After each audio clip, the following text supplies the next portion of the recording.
Still continuing with our main topic, cells and methods of organization, and we're looking at another ZJC concept, variation. By the end of this lesson, you should be able to identify differences among living organisms. You should be able to define the term variation. What is it? What causes variation? Which are the types of variation which are present, and should also be able to represent the different variations on bar graphs. So let's start by looking at the differences. What I want you to do now is to consider all the students in your class. If you cannot see them, try to have a mental picture of them. Members of your own family. What about your playmates? Are you all the same?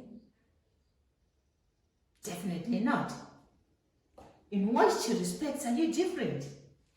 Some of your classmates are boys, others are girls, so there are differences in your gender or sex. Some are taller, shorter, intermediate, therefore you have different heights. Wow. Some are slim, but some are a bit more stout. So, judging if we have to place them on a scale, on a balance, I'm sure you're going to see that you have different masses.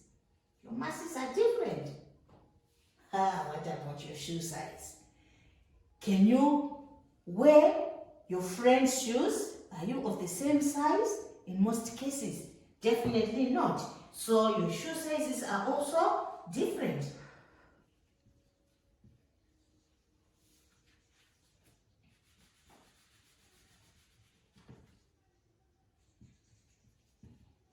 Some of your friends use their right hand most of their time, so they are right-handed. But others might be left-handed. Your blood groups are also different. Some are the universal donors, group O, others group A, group B, group AB. Those are the different blood groups. Our skin colors are also different. Or in animals, we refer to that as coat color. The number of seeds in a pod are different. The number of petals on a flower are different.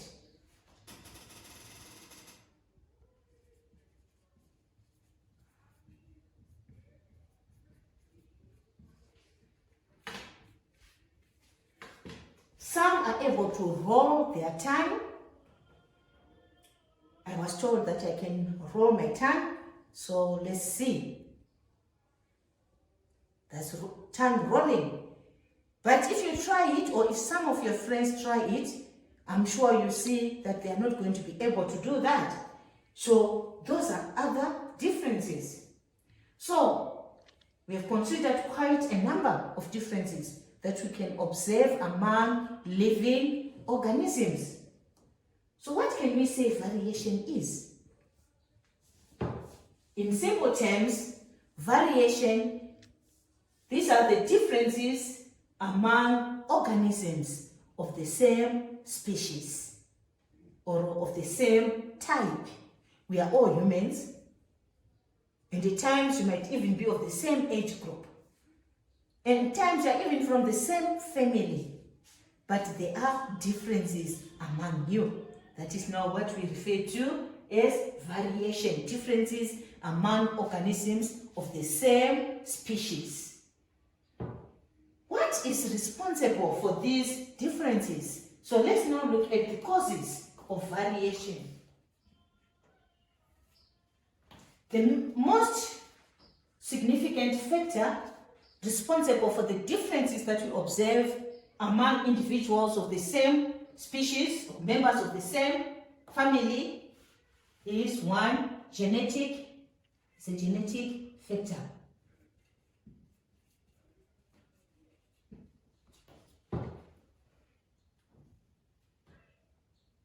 Remember when you looked at plant and animal cells, we identified that all cells possess a nucleus, and we said it contains the genetic material, the DNA.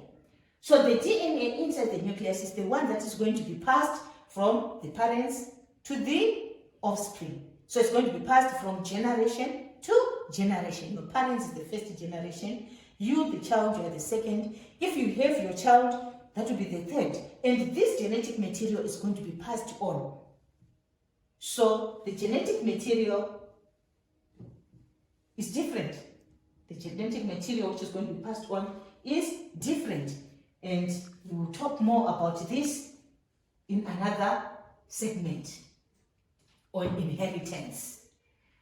Okay, so you can carry the gene for tallness from your parents. You also can be short even if your parents are tall, because their genetic material will contain information which called for both tallness and shortness. Okay, even if you are all with color, you are colored people, but you can produce a young one who has no color. Why? This is again the genetic factor. You are going to carry the genes which code for color as well as one for no color. So in you, the one with color is more dominant. But in the offspring, if the non-color coding genes both combine, one from the mother, one from the father combine, then it means your offspring will not be able to produce the protein melanin, which is responsible for color. So at the end of the day, you are all colored, but you are going to end up with a child who is albinism, the albinos. So when you have these children, please don't reject them. They are yours because it's a genetic factor. Then we also have another factor, which is the environment. The environment on its own can bring about variations. For example, let's consider your maize crops out there in the field. One has good nitrogen requirements necessary for growth and green leaves, but the other one lacks nitrogen. So the plants which lack nitrogen will appear or will have yellow leaves, but the ones with enough nitrogen are going to have beautiful, big, greeny leaves. Already, they are different. Why? Because of the environment.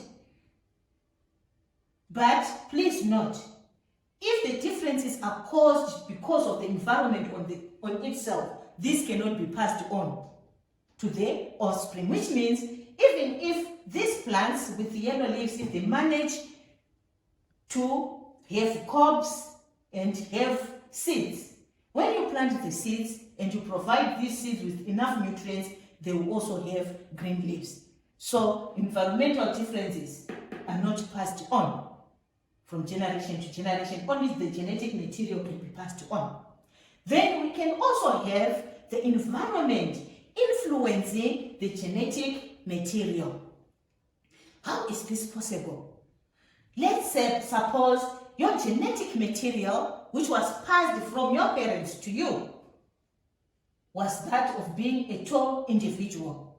And now let's suppose we have twins of these, and they're identical twins. So because they're identical, it means their genetic material is the same. But we are not going to place these two individuals in different homes. In one twin, we are going to place the twin in a home which is not all that well up, which means they have financial challenges, so their diet is not going to be a balanced diet. The order of the day on a daily basis is salsa, potato, vegetable. Salsa is carbohydrate, potato is carbohydrate. then the vegetables, a bit of vitamins and minerals. But what is required for growth? To build that bone structure, the strong muscles, to build the body cells, we need proteins, but this diet lacks these requirements. So because the diet is lacking, it's not balanced, it means the one child is going to have malnutrition, and he lacks or she lacks the proteins, so it's going to have stunted growth. So it's not going to be as tall as was determined by the genetics, or as stout as the genetics would have determined. The environment now gives out a different story. It's now influencing the genetic material.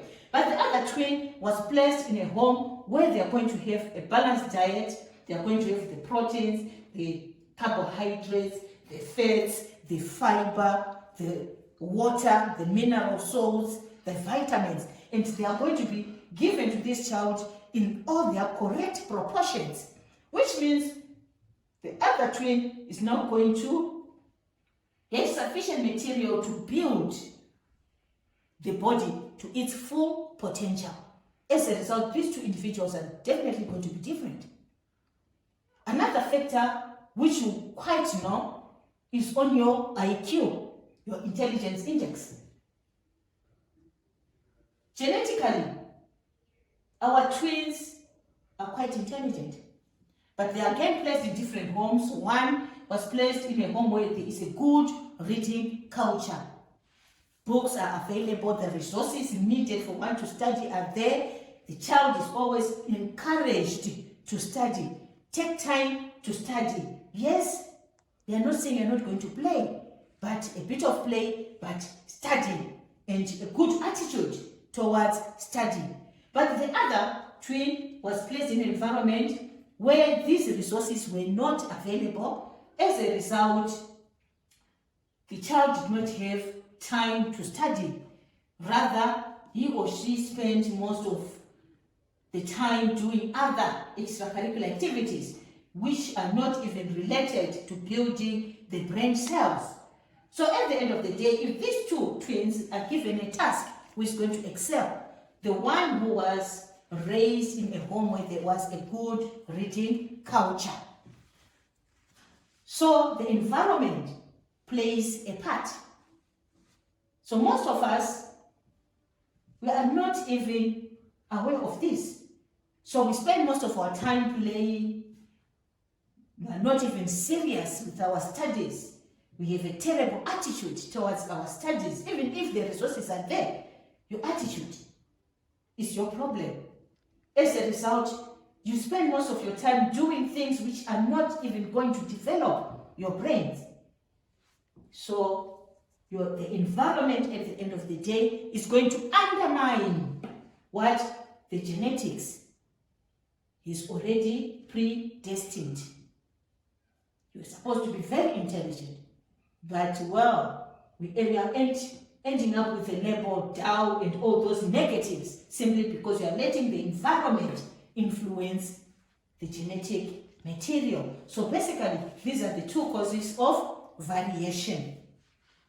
Now we want to look at the types of we are going to consider is continuous variation.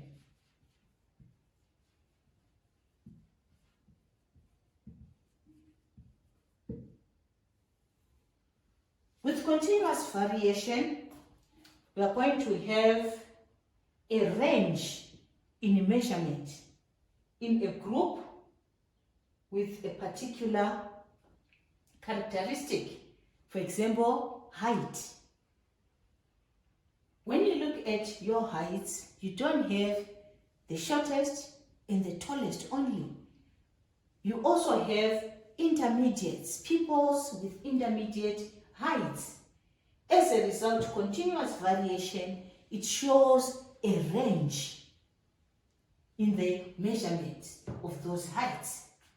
There are no distinct differences when we have continuous variation.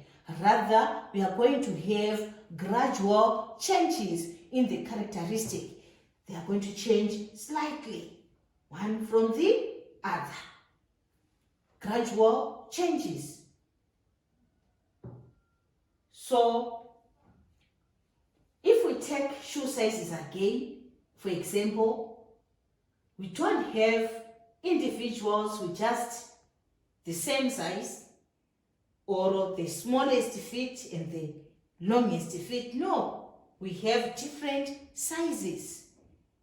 So this shows continuous variation with respect to shoe size, continuous variation with respect to height, continuous variation with respect to mass. So that's what continuous variation is all about. And continuous variation is because of genetic factors as well as the environmental factors. The environment will be acting on the genetic material, resulting in the differences that we observe. So now we want to look at shoe size. For example, we have a table there of shoe sizes of 3J students. Remember, it's a table, so it must have a heading, then the sub-headings, and then the columns and the figures. So in 3J, we have roughly a number of 40 students, and that's the distribution of their shoe sizes. So size 3, only one individual. Size 4, 3, size 5, 10, size 6, 12, size 7, 8, size 8, 4, size 9, only 2. So now we want to represent the shoe sizes as an example of a characteristic with continuous variation. And if you do that, you get this bar graph. Okay, you get the bar graph that we see here. Just need a slight correction.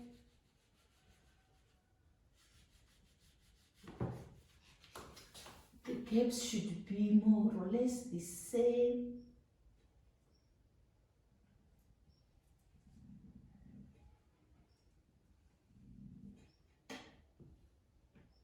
Size 4 with 3. It's close to 3, so we should be up to there. And size 3 with only 1.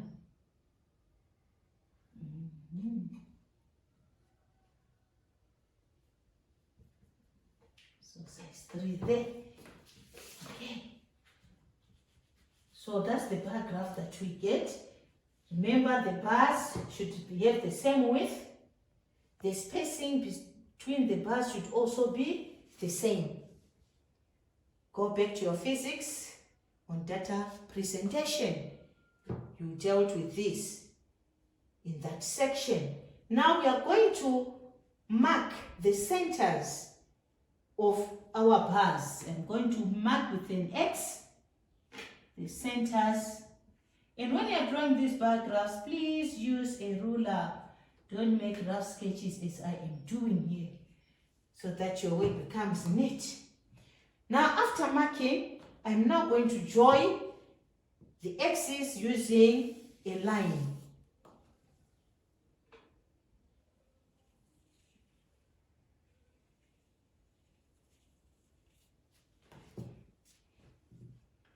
Okay, and the curve that we have obtained there is roughly this shape.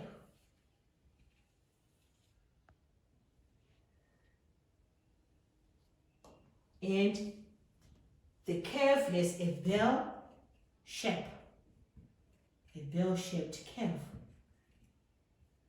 And this curve is called a normal distribution curve.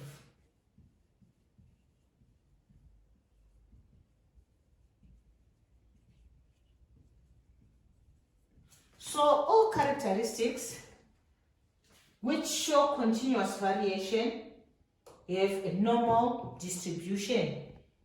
And if you draw a line graph, you are going to obtain a normal distribution curve, just like this one here. Okay, so this is continuous variation for us. Then the other type of variation, which we are also going to consider here, is discontinuous variation. This is our second variation. It's called discontinuous variation. Discontinuous variation occurs when the characteristic has distinct differences. There are clear-cut differences between a characteristic, and there are not going to be any intermediates with regard to that characteristic. For instance, it's either you are a boy or you are a girl. So it's either you have the characteristic or you don't. We don't have intermediate groups. It's either your blood O, you are blood A. You can't be both A and O. Okay? So that's discontinuous variation.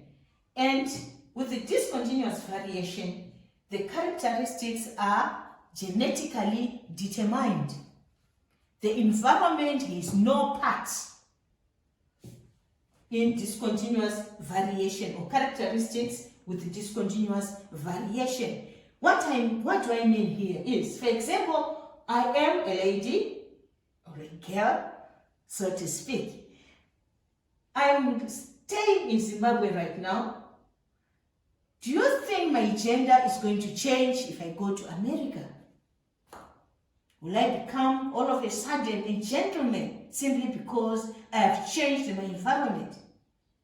Do you think I'm going to change my gender even if I change my clothing? Definitely not. You will remain a girl, you will remain a boy, regardless of the environment in which you find yourself. As a result, characteristics with discontinuous variation, or which show discontinuous variation, are only genetically determined. They are not influenced by the environment. Examples of such characteristics include your gender. Either you are right-handed or you are left-handed. Either you can roll your tongue or you cannot. It's either you are blood group A, B, or AB. You cannot be all the things.